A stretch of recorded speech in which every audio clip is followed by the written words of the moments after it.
ተዋጊዎች፣ አዳኞች፣ ነገስታት ከሁሉም የዓለም ማዕዘናት ወዲህ መጥተዋል።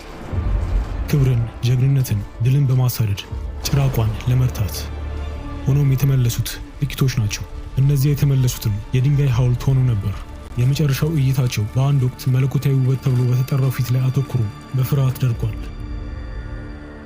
ሜዱሳ በተፈጥሯ ጭራቅ አልነበረችም። ከሁለት ጥንታዊ የባህር አማልክት ከፎርሲስ እና ከሴቶ ፍጥረት እስካሁን በሚያጉረመርምበት ጥልቅ ውስጥ ተወለደች።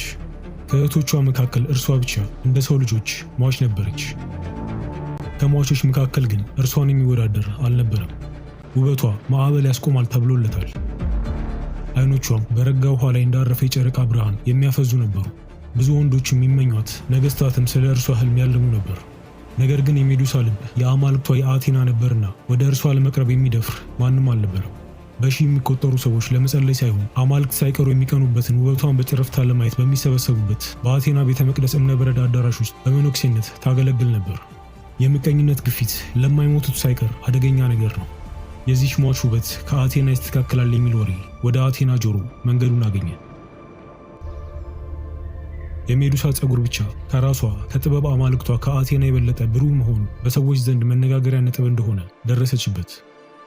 እናም በአቴና መለኮታዊ መረጋጋት ላይ የጨለመ ጥላ ያርፍ ጀመር። የቅናት ዘር በልቧ ተበተነ። ዝም ያለ የቀዘቀዘና ጊዜውን የሚጠብቅ የቅናት ዘር።